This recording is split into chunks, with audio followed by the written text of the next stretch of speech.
I think the greatness of all this is you can stack your short-term gains while the long-term winners are still setting up. Yeah, that's kind of what I was just talking to him about. He was like asking what I try and do, and I lately has just been like a lot of like quick hit like options trades, and I'm just trying to like accumulate shares and a couple names while we're waiting to leave the station. But I don't know. It's really interesting. Like I really am. I don't know. Like I think this year is going to be really tricky to see what. I don't know. Do we want to talk about this now? Are we live? Not Yeah, yet. okay. Sorry, we were live. Let's talk about it live. We are live. We are live. Okay, cool. Nice. We gotta tweet it out though. Yeah. Otherwise, no one's gonna know it. All right. Okay, so we're on. Okay. Let's go back. I gotta go to stock twits.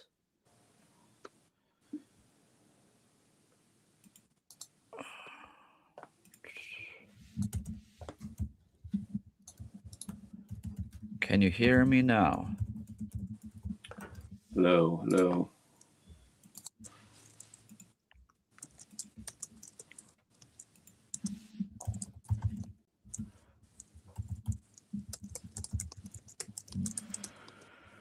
All right, we're live. Let's see. Oh yeah.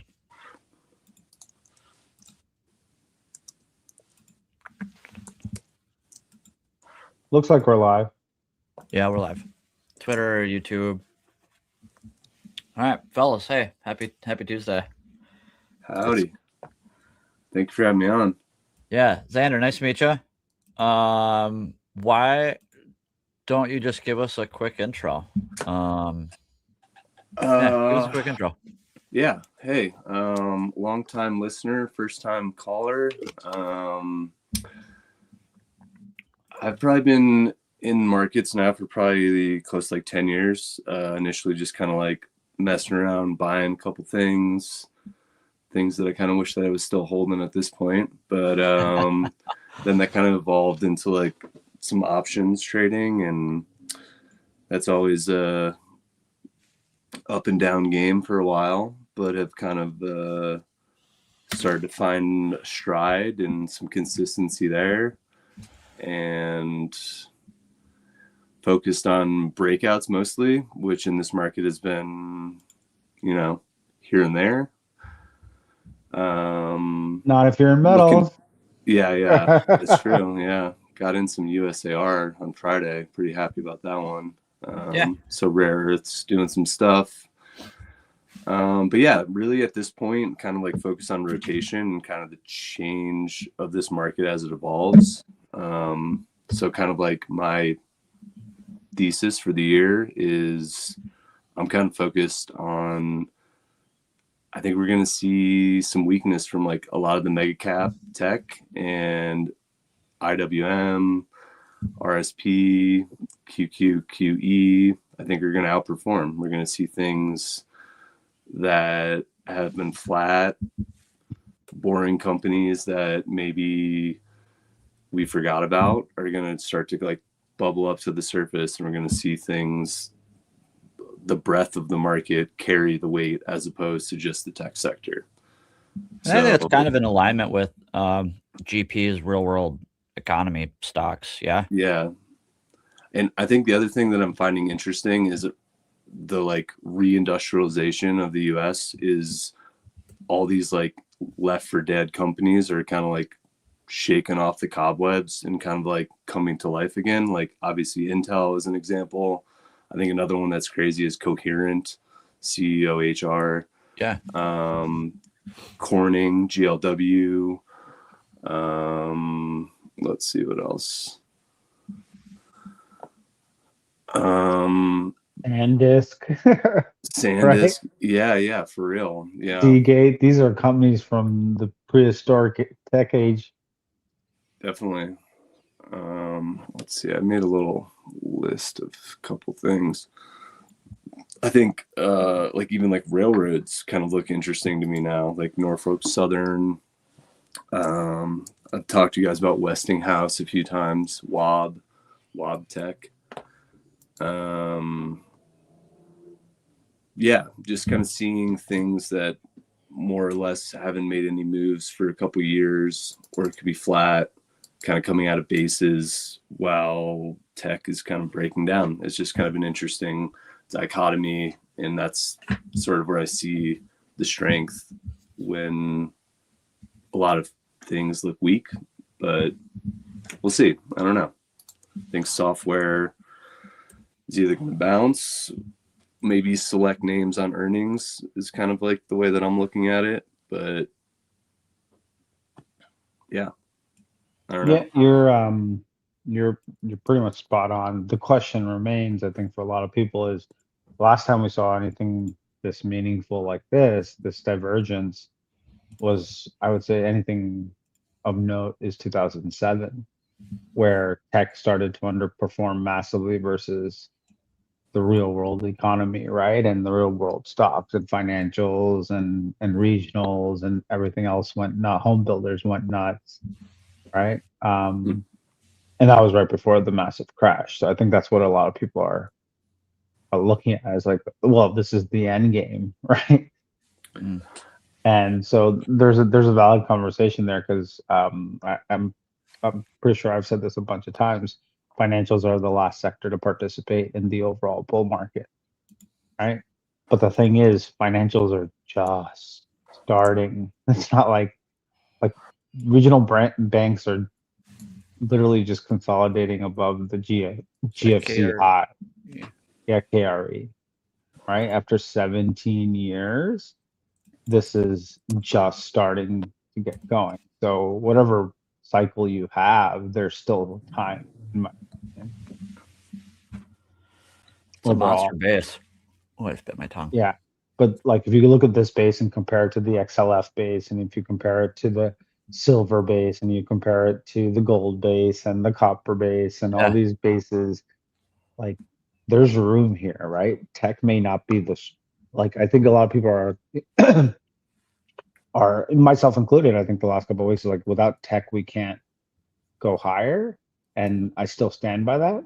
Tech just needs to stop breaking down, because like it's okay if it stays flat or kind of goes up and stuff like that, but if it starts to break down meaningfully, like all these companies at the same time, it's going to be hard for the 493 other stocks to outperform on a consistent basis. Either that or they're all going to be parabolic, and that's going to be impossible to trade or enter, or you'll just be happy that you entered today and that's about it. Yeah. I mean, I think it's just like the reckoning of the bill coming, you know, they're building out these data centers.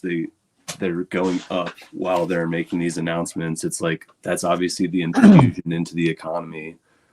And now I think it's time for them to pay the bills. And now it's really what I'm looking for in tech right now, which I have a little list here of a few names, is like some of the suppliers of NVIDIA. And I think they're all doing pretty well today, like Amcor, Flex, Key, Insight, Keys is another good one I'm liking right now.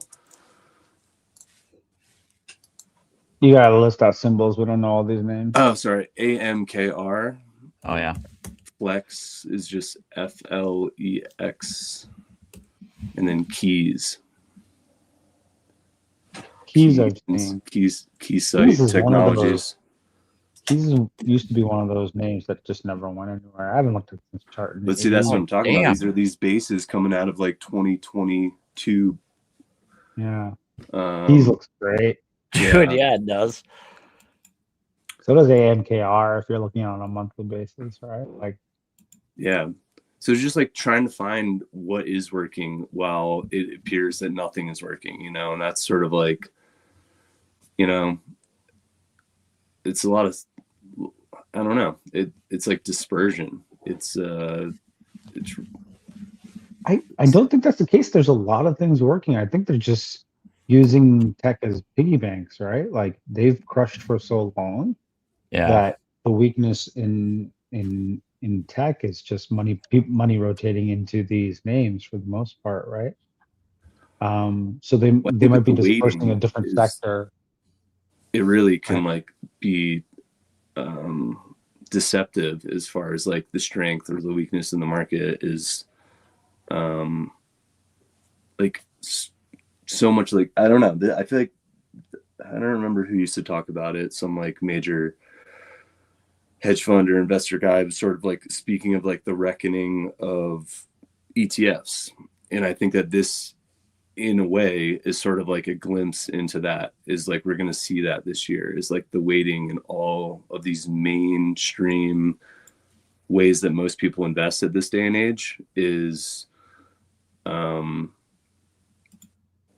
we're going to feel that weight this year. I think it's going to be, there'll be some huge winners, but there's going to be some of these quiet names that have been hiding in the shadows for years. And then these bigger tech names are going to continue to be weak or correct sideways, but not be the strength to take the market higher. I mean, isn't that kind of the hallmark of like a stock picker's market, though? Yeah, and that's kind of like I feel like the mag names have just been the easy go-to. Yeah. And the 2021 top, like we saw, what was the CNBC headline? It was like the new American investor. You know, like all of the money managers were getting fired. I kind of liken that to almost like a continuation in a sense from the 21 top in terms of like kind of what you're talking about, like how you could, guys, sorry, yeah. I got a bit of an emergency. I gotta drop off. Okay. Sorry guys. You guys keep talking. If I can get back, I'll get back to you guys a little bit later. Nick, just pay attention to the backstage. Yeah, sounds good. All right. Wave your hand if I don't see you. Yeah. All right. Yeah. See you. New uncle. Yeah. Yeah, it's like you could like Mega Cap Tech is dead. Long live Mega Cap Tech. There he is. Hey. Hi, boys. What's happening? What's up, Zah? Hey. What, GP leave because I showed up? Exactly. Well, hi. Sides. Hey, Randy. What's up, GP or Nick? Hi, Zah. Hey, how's it going? Good, man. Glad you could make it. Yeah, the little one's feeling better, so I'm here. Good. Yeah. Nick, you want me to drive or are you good driving? Yeah. I can keep rolling the charts if you want, or you can take it. It doesn't matter. Whatever you want to do. I can take it. See here. I mean, you do such a good job at steering the ship. I kind of feel like I'm lost. I've done it for a minute. So if I remove that, okay. Yep, I got it.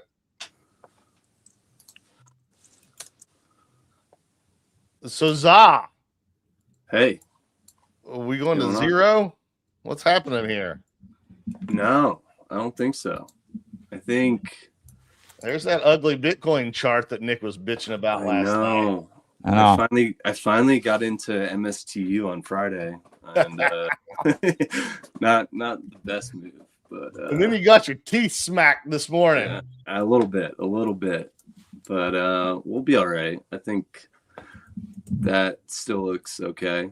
I totally meant to just barge in. I don't know where you guys are or where you guys are talking. Well, we were just kind of talking about Qs and like it being a stock picker's market, and like how the Qs indexing as well as like the mag names have just been kind of like the easy go-to. I still think they are.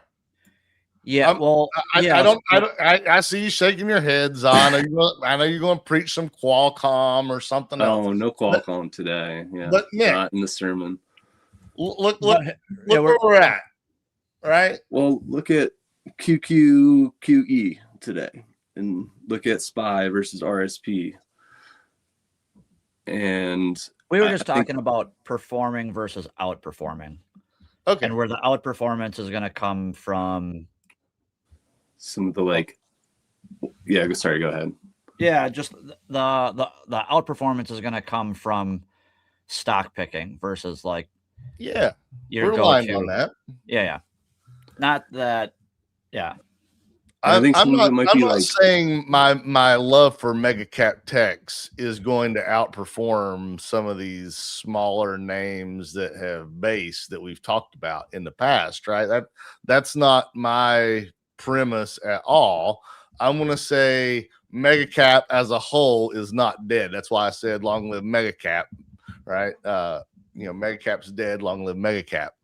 Definitely not dead. Definitely not dead. Definitely not dead. And I just don't think it's where we're going to see the strength is the premise, or at least my premise for the year. I think it's some of these 24-hour chart up, right? And we're not doing the daily chart because we're going to include pre-market hours here and eventually post-market hours. But look how much that we've already bought this up. We're already up 1% off the bottom, right? That we've talked about this endlessly. That's strength, right? And you can say what you want to, being down 1 1/3, or even my Broadcom, right, down 4% today.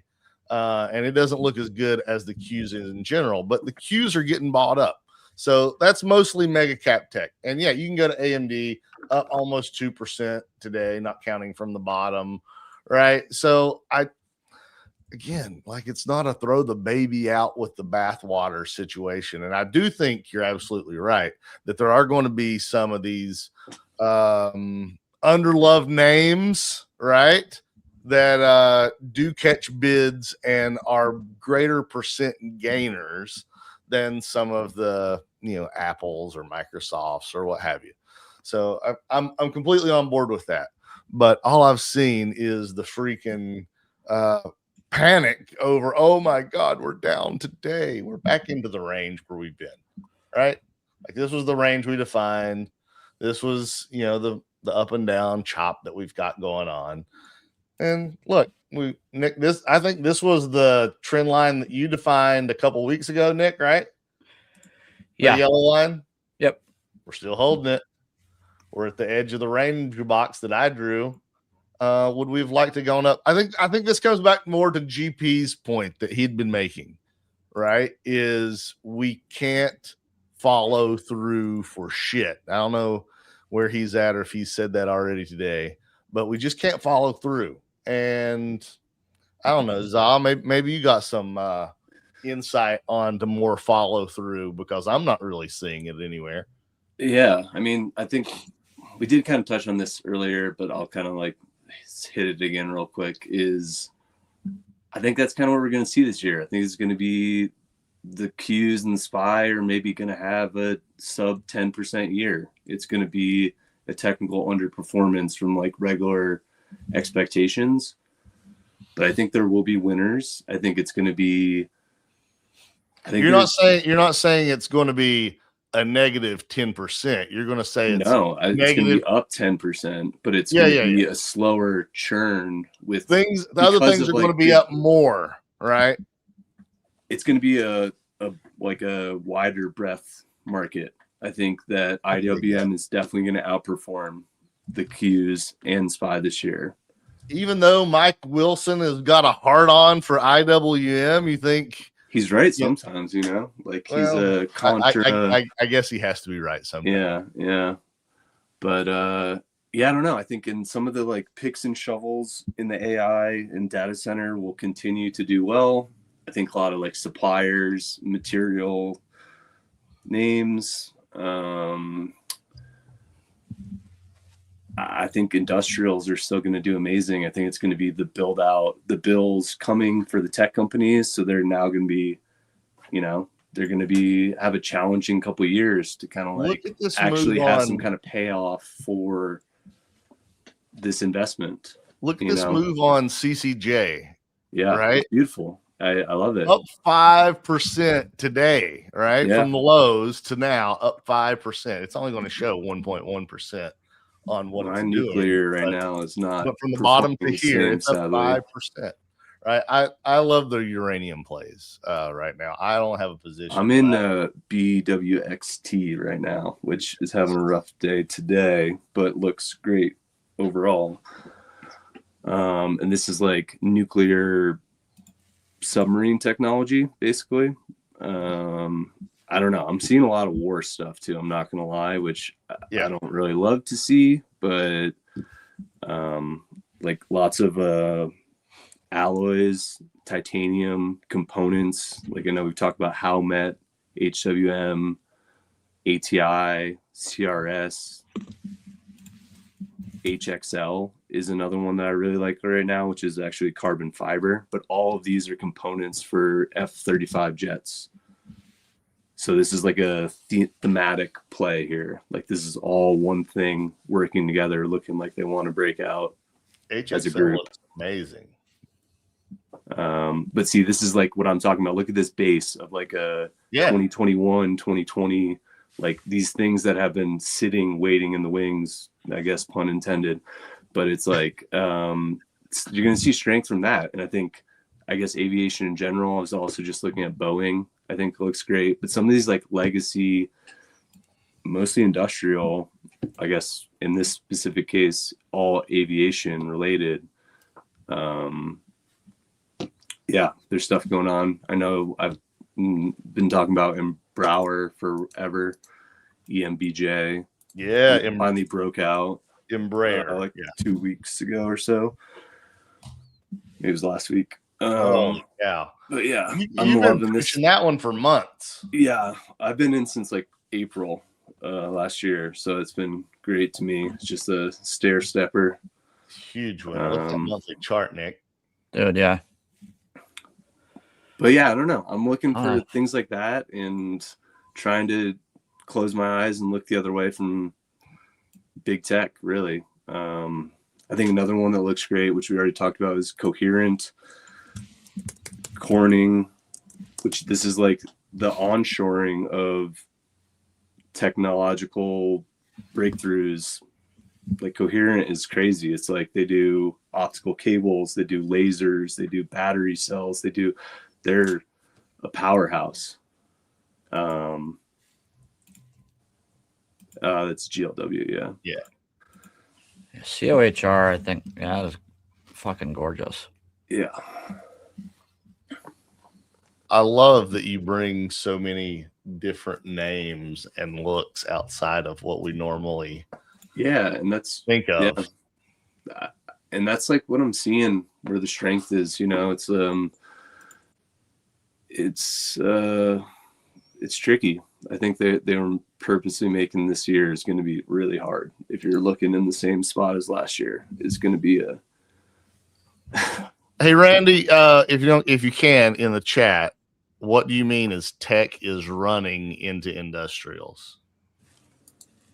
Because I think I know what you mean, but you could mean something else. I think they're like, that's like the flow. The money flow is coming from the rotation. Yeah, but that's what I just was saying, sort of, is like, I think the industrial stocks are starting to see the growth, whether it's like construction or road builders. So I actually have a couple here. Look at TPC. So this is like another huge base. You got to go way back. Construction company that's like, these companies been doing nothing for what, 12 years, and it's looking like right now it wants to break out again. And it's like this reindustrialization because of like onshoring production of tech. Someone's got to build these companies. Someone's got to like find these new ways for energy, which obviously nuclear looks great. Oil looks good. Natural gas looks good. Solar. There's so many things like right there on the cusp, but there's lots of like pieces that need to be connected. And so some of those materials, another one that I like, which I think let me double check what these guys do. It's GVA. Yeah. It's Granite Construction. Monster.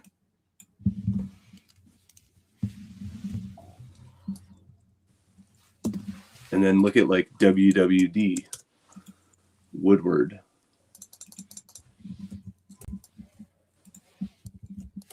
WWD. Just a fucking power trend. I love that, Nick. I love that shit. God. Yeah. So it's just like, I don't know. There's plenty of strength. It's just different things than what we've been following. Here's another one that I just got into the other day. I think the beauty. I think the beauty in talking about stuff like, let's say, WWD or pretty much any of these names really is that a lot of FinTwit is wanting, for whatever reason, to involve themselves at like these wildly beaten down names. They want them like at like a crazy discount rather than just getting involved in names that are like, you don't have to catch the breakout. Like you don't have to have the best lowest price imaginable. If you look for like entries, whether they're, I think that's why I think it's important to expand your tool belt in terms of technical analysis, because you let a name kind of prove itself. It's already in a trending in the direction that you want it to go. And then you're just finding cheater entries to kind of stack and layer and build a position into.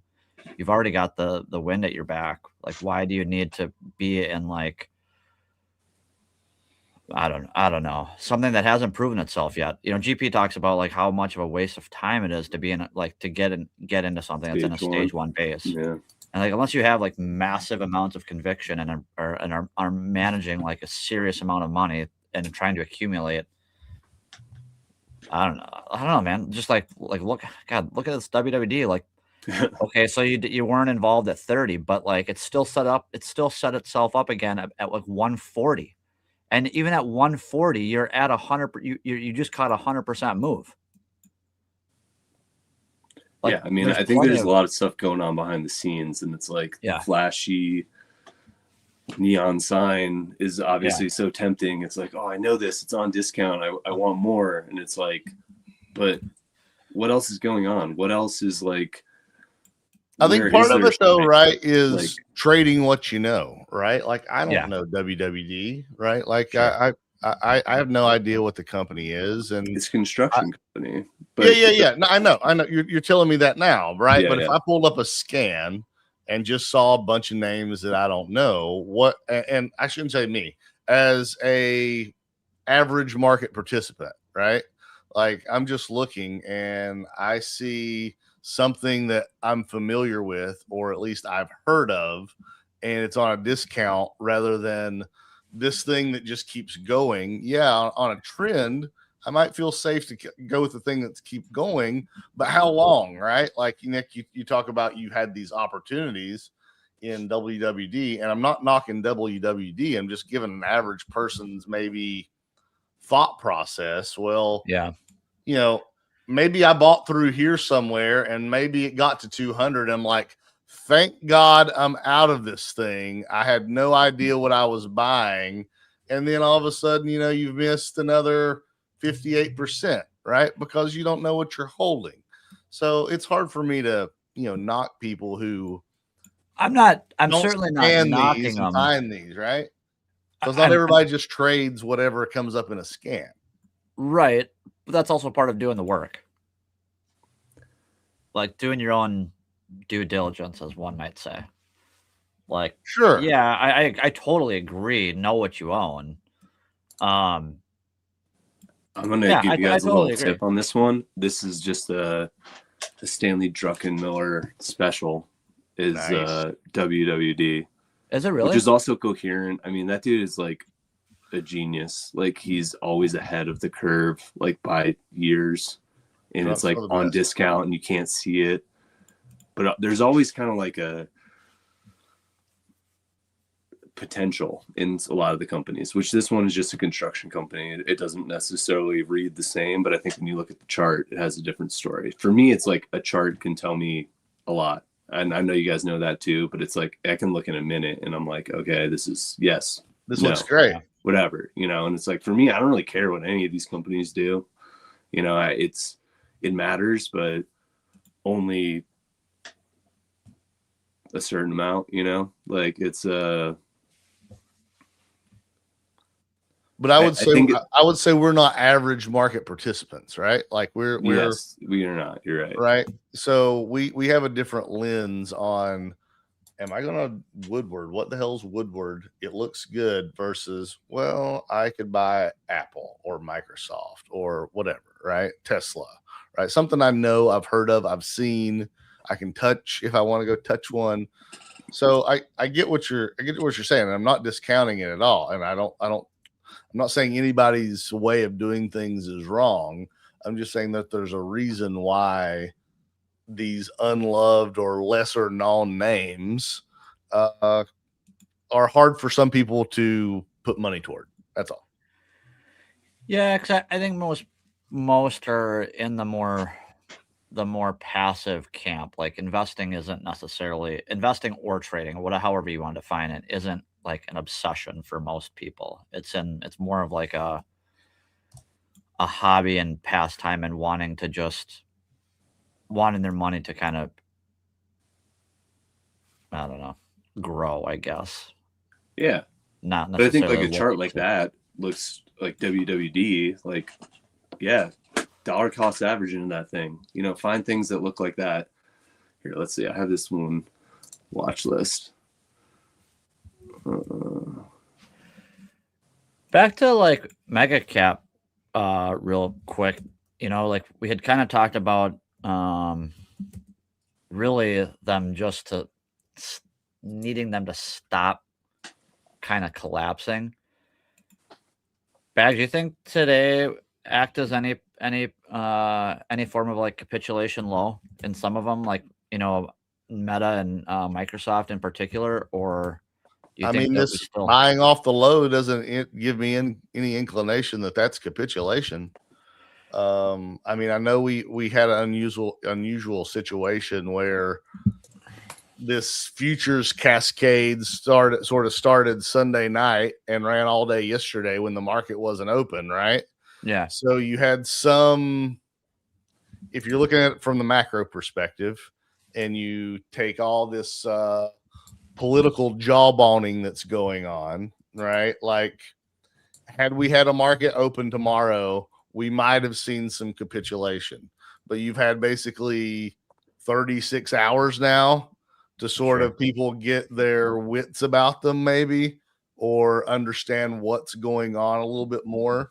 And I think that may be why some buyers are stepping in. So no, I wouldn't call this candle today capitulation at all. I probably shouldn't have said capitulation. Just capitulatory. So like looking at Microsoft, it's been bleeding out from 550. You know, Meta is down from, let's just call it 800. That's 200 points off the highs. It just kind of looks to me like NVIDIA and Tesla kind of look like we could see a little continued weakness, but it just looks to me like Meta, Microsoft, Amazon kind of, I don't know, kind of put in a low today. I feel like, but I guess we'll see. Yeah, no, Nick, I think what you're getting at is maybe not capitulation. It's just people are maybe tired of buying these names, right? Sure. Or they're not doing what's expected. So rotate into something else that is working. I mean, there's so many hot names that are going on, right? Like whether it's Rocket Lab or ASTS, like coming back to just an average person's mind frame who's a casual participant, right? Like you see months of people buying ASTS and you're in NVIDIA and you're like, fuck, I want to be part of that. Right? Yeah, 100%. I mean, look at Microsoft. You know, let's say you bought Microsoft at any time since, well, let's just say the 1st of November, right? Like Microsoft, you know, one of the most sacrosanct stocks in the market, right? That is a flight to safety often. And you've had nothing but 3 months of underperformance compared to a lot of these names, right? You're down, as of today, you're down basically 8% from the 1st of November till now. Why does you see somebody pumping ASTS, all right, in that same time frame? You're basically up 62%, right?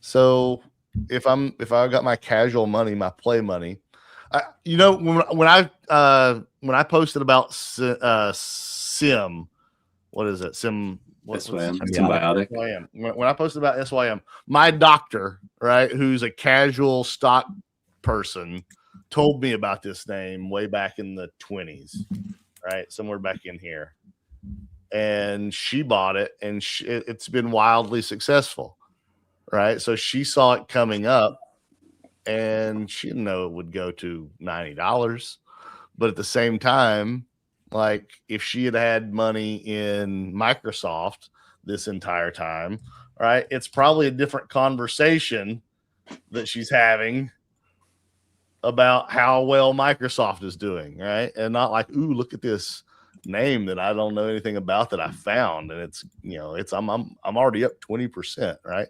You don't get those warm and fuzzy feelings off of a Microsoft, basically. At least not right now. At least not over the last 9 months. I don't think they're going anywhere, right? I think the mega caps are just taking a little nap, and there's going to be strength elsewhere. And you know, if Microsoft was also up 8% year to date, SPY and the Qs would be up 10% if all mega cap is participating. So it's like you can't have select winners in kind of more speculative. I don't know. I think that like last year, you know, there was probably a 3-month period where just everything was going up. And I think that game is over. Like, I think we'll see these little rotations of speculative names moving the market. The market might be coming down in that time because of big tech kind of weighing it down.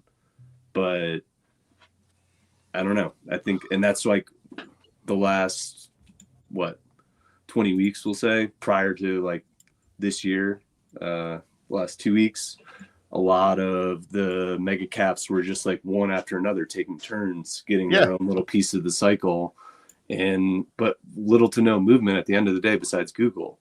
So I mean, look at NVIDIA, right? NVIDIA's led this whole charge basically, but they've just been going sideways forever, you know, and like they will break out again. This move up at the end of October and precipitously right back down. I mean, you're basically in this 175 to 190 range.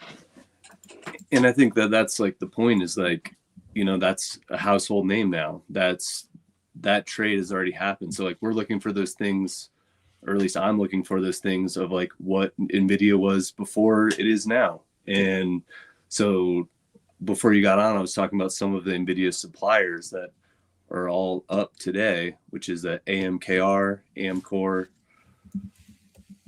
Flex. Flex has been popping. And then Keys, which looks great. Yeah, it does. So it's like, you know, NVIDIA obviously had the growth, still growing, making more money than multiple countries added together. And they got to pay someone too, you know, like they don't build everything themselves. So some of these smaller companies underneath the radar, underneath the carpet, are kind of popping up. And I don't know, I just try to follow strength wherever it presents itself is kind of like my strategy. But I'm also like mostly short term, maybe 6-month swings. I'd like to go longer, you know. There's things that I have that I'll be holding for, like, I'm not letting go of that EMBJ.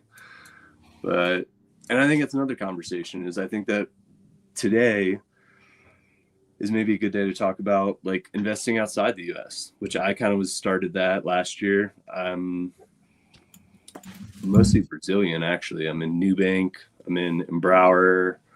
I was in Stone. I'm not currently in Stone. Let me see what else we got. Baidu. I'm in a Baba play right now. Yeah, I like emergings a lot. Like even Rheinmetall, right? You talked about defense. That's the German defense manufacturer that's been getting a huge bid. I actually don't know this one. Where's it at? How's DRS doing? Leonardo. Oh, that's shaping up again too. Look at that. I'm misspelling it.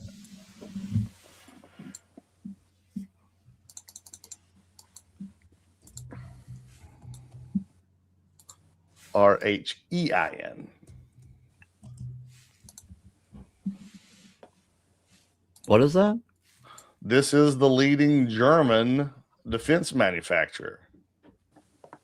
There is another way to look at it here. Hang on. I thought there was, at least. Yeah, there's the OTC. Check out DRS after this one. I mean, look, Nick, like, yeah.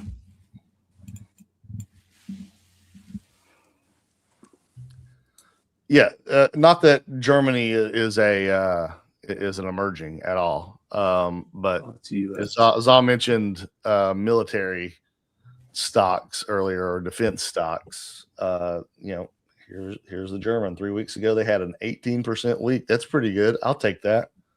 Right? I think they were on 60 Minutes or something. Yeah, that's the first time I've seen that one. EEM. Of course, K-Web. Everybody knows K-Web, which is the Chinese internet ETF. It doesn't look. I mean, it's kind of rounding there, so not too bad. But I'm with you guys. I like the individual names. I think the stock picker is the way to go, as opposed to just buying the broad basket. Yeah. I don't know, though. I think today's an interesting day. Let's say that. I don't know. When I see days like today, I really want to see continued strength into the close. I don't want to see a weak close. It poses the potential to look like really good to like just fucking gross. For instance, like we close weak, take out the morning lows, and we close below like that 610 on the Looking kind of gross right now. Yeah. But at the same time, we're mid-lunch. Like I'd be anticipating, if I miss the move off the open, right about now is where I'd be looking to like either buy intraday pullbacks or buy intraday pullbacks. I want to see the Qs hold that kind of basically the low of the day. If it was like closer to the close right now, I'd be getting a little bit nervous, but we're like mid-lunch, so I think it's kind of to be expected a little bit. So this is something I think we should pay attention to, right? Normally, when the dollar is getting smacked, U.S. equities are going higher. Yeah, and that's not happening right now. I mean, that's sort of what the last look was of strength outside the U.S. This is like, potentially one of the last straws of like, okay, this is enough of your bullshit. Like, you already have Canada using China as major trade supplier, and other companies are going to be looking to do the same, so this is like a kind of a breaking point in a lot of ways. So and Canada bringing in all those Chinese EVs announcement last week, that's big news too. That's a big deal. It is. It's like a lot for the market to digest here. So it's like, I personally haven't added to anything today. I kind of could see a little more weakness, but I still think the taco is very likely. Like, I think it's, you know what I mean? So I don't know. We'll see. There's a lot to think about, but I actually bought a lot of stuff on Friday thinking that this week was finally the week where we would see some strength, and more so just the overall market. But obviously some of the strength I talked about already of like specific names. But I think that this, in the same way, is almost like a gift of another entry.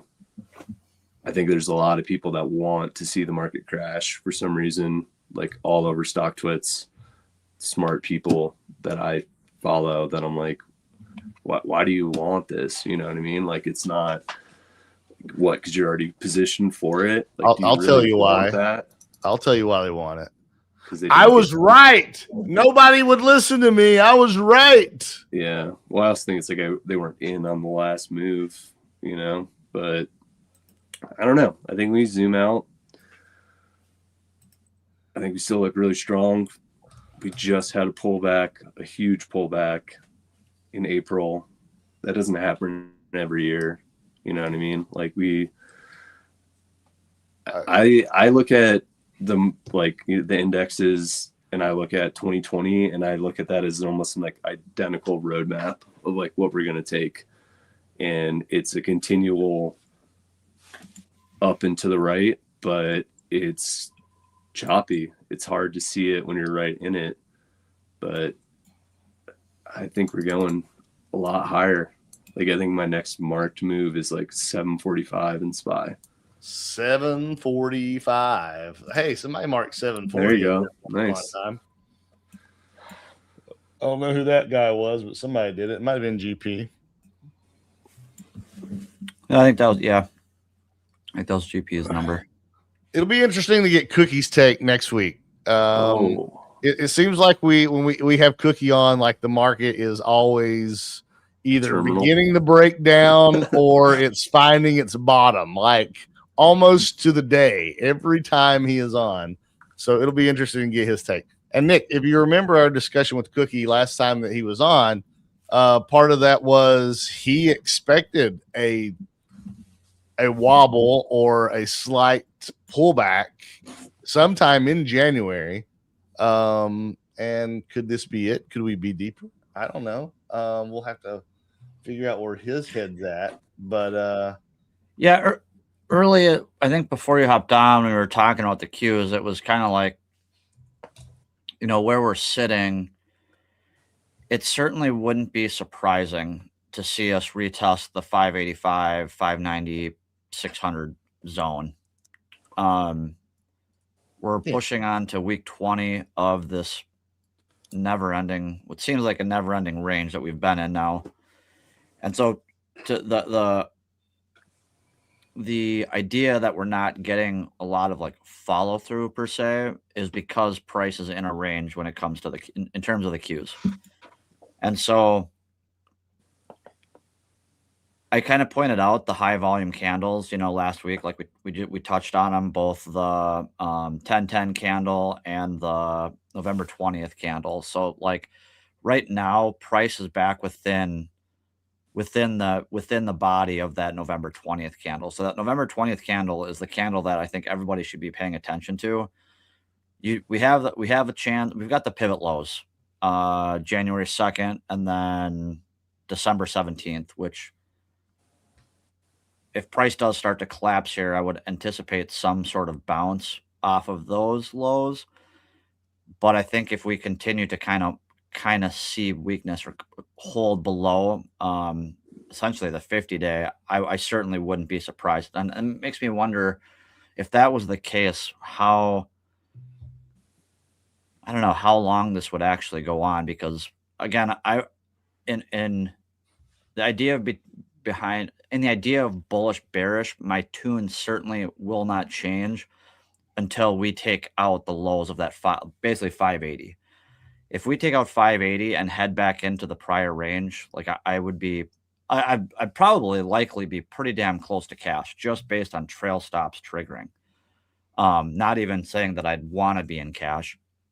But that 585, as of right now, the 200-day is sitting at 566. And so if this is kind of a correction through both time and like somewhat price, like they're doing a really good job at, I think, chopping a lot of people up. Yep. And if we do continue lower, I mean, it on a larger time frame, like it's not going to look bad. Like it's still going to look pretty damn good. So come back to the taco trade, right? The timing for these tariffs are February 1st, right? So we got 11 more days before anything is to happen toward those tariffs. So there's plenty of time for negotiation. There's plenty of time to backtrack. There's plenty of time to escalate. Sure. Right. So we're kind of in no man's land, to use a World War I parlance, of, you're not where you want to be. Right. Anything can happen in no man's land. And for the next 11 days until, hopefully better angels arrive, this is where we're going to be. And I would expect to see some volatility. Right. Yeah, I mean, it's kind of sounding to me like that could be the catalyst, like you say. Just all tariffs come off. What if? Well, I mean, who knows, right? Like, there's no guarantee that tariffs come off. I mean, well, wasn't today also, or yeah, it was today. It was supposed to be the decision of like whether the tariffs were legal or not, and then they like suspended it. Decided the Supreme Court. Yeah. I'm just saying that all these things sound to be like culminating into. Yeah, they did not issue anything. Kind of one big move, and then what do you do before that? Is you scare the move into a bigger, like, So there's no real timetable on when the Supreme Court announces their decisions, right? Like it could have been today, it could be tomorrow, it could be next week. So unless they come out and say we're doing this today, we don't really know. And I don't know. It's just it's gamesmanship with a lot of people's lives and finances, right? It is. But they love to take people's money. That's kind of their job. That's kind of their job. I've been thinking a lot about propaganda and like, or smoke and mirrors. Like, so like on the right, let's say, right, they're posing this like shit with like Venezuela and whatnot as it being a drug problem, right? Like that's what the headline is it's like about drugs. Well, I think we could probably say that that's not true 100%. Like, all bullshit. Like, yeah, like, they don't give a fuck about drugs. Like, this is about like resources. And there's a there was a guy on Twitter, I can't remember his name now, but he put this idea in my head that I can't really shake, and it's this idea of like getting away from globalization and we're moving more towards continentization. So like I don't know, I think that's where we're shifting, and we're gonna see like, I don't know, that's just where I think. So anyways, I was thinking about propaganda. I'm like, they do a good job on the left because it's typically like, social issues. Where are they doing it with, where are they trying to, fuck with the right? And I think it's more like things like that where it's like, oh yeah, it's about safety and drugs and keeping you safe and, and it's like, no, you're not. Like, you don't care. Like, a drug problem is probably a good problem for you guys to have because, I don't know, it keeps the world, the wheel turning.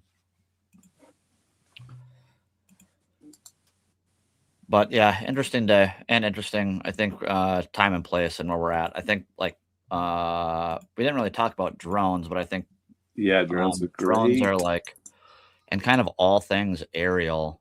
Yes. Are I mean, I guess you did touch on Boeing. I mean, look at ASTS. I know this is not drones, but just look at the damn thing. Yeah, right.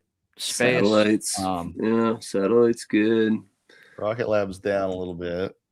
What was the satellite name that Randy gave us not too long ago? Sats. Sats, that's right. How can I forget? Fucking beast mode. If you're looking at like Joby and ACHR, for instance, I know it's early in the week, but I've kind of touched on this before. But when I see two tight closes on the weekly, like in a row, or two consecutive tight closes, I automatically start to think they're going to try and push a 3-week tight. So I felt like both Joby and Archer were kind of no brainers off the open, just in the off the week open, because I think they're going to push price back to right where they closed it last week, which is Right kind around of setting both 15.30. of those up. Which I think is setting both of those up for a push towards the high end of the range that they're currently in. So like I think like Archer's going to push back up to 11.5, 12, and then whether or not it can kind of break out of this range and base is obviously to be determined. But it's perpetually putting in higher lows. I think both Joby and Archer look phenomenal. So while we may not get follow through on indexes, we are getting on some individual names, and maybe it's drone time. Yeah. I think so. I maybe to kind of throw a little gas on the fire. It's not just kind of like probably the hidden names that a lot of us don't really like think about, but probably could be back to shitco season too. Like a lot of like the spec growth. Yeah, I mean, I don't know that they're all like shitcos. You know what I mean? It's like it's right. growth. It's like, and I think that's the. I know. I get the shitco. I understand the philosophy, and I know that you don't mean they're all shitcos, but it's like, I think that's sort of what I was getting at. It's like it's a lot harder for Microsoft to continue to grow at like 10% than it is for Joby or Ampex or like some small company that's growing in like a new emerging industry. And so I think it's like, but that, and then there are just like large existing companies that are sort of pivoting to newer technologies that are underpriced. And that's a similar thing. And I think that those kind of companies will most likely be the outperformers this year. And I think big tech is going to be paying the bills this year. We've got another. Yeah, totally. Shitco is kind of synonymous with momentum, I think, in my mind. Looks like, so we have another small cap, basically small cap. Yeah. We've got another Fed rate decision on the 28th. So that's next week. That's next week. Then let's see. I just pulled up the Fed, the calendar. Yeah. I don't think they do anything this month. No, I don't think so either. Yeah, I don't think so. I don't think so either. I mean, Jay Powell's got indictments on his head. He's not gonna do anything favorable for the administration, right? Oh, yeah. No kidding. Remember when I brought that up and you kind of laughed it off, Nick, and you're like, no way. I was like, hey, this is what this dude said. Like, this is what, and then 2 weeks later, there we go.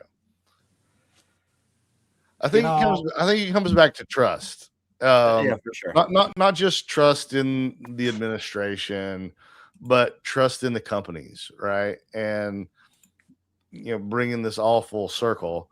Like, again, it's easier to trust a Microsoft versus RCAT, which RCAT's going crazy right now, right? It's just easier for the average person to be like, it's Microsoft, or I can get the QQQ, right? Like it's just easier for a lot of people. And I think that there are going to be, I think that we are in a stock pickers market, and we're going to see a lot of individual names greatly outperform. So I am in complete agreement with all that. I know we're running out of time, but like maybe want to save it for tomorrow. But real quick, do you think that, okay, so let's say money is seriously rotating out of big cap or like mega tech. Do you think that plays into like crypto at all? Like money coming out of Bitcoin and like Ethereum? Because God, they're looking. Yeah, I feel like every one of these pops off the lows have been sold, and it's definitely making me weary of the crypto space.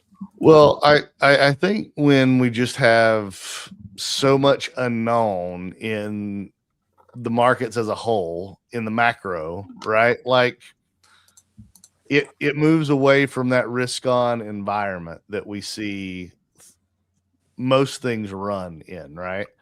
And I think over the course of time, crypto is becoming less the risk on, risk off indicator and becoming a little more normalized, but we're not quite there yet, I don't think.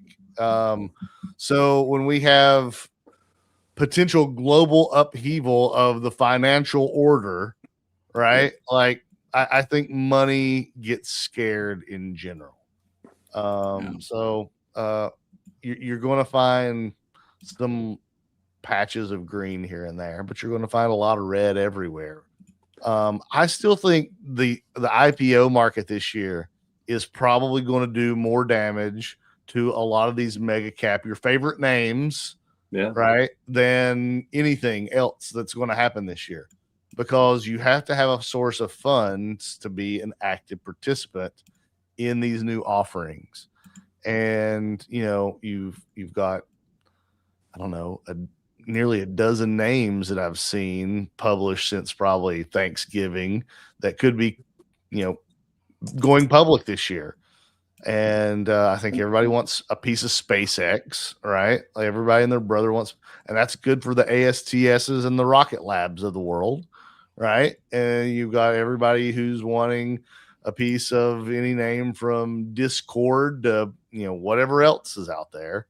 I posted like 10 different names about 10 different names about a month ago that were talked about to come on, and it's going to siphon money from somewhere, whether it's the mega cap names, whether it's crypto positions. Like it's got to take money from somewhere, because while money's getting printed every day, money that is invested tends to stay invested as opposed to money on the sidelines, which is something we talked about last week, right?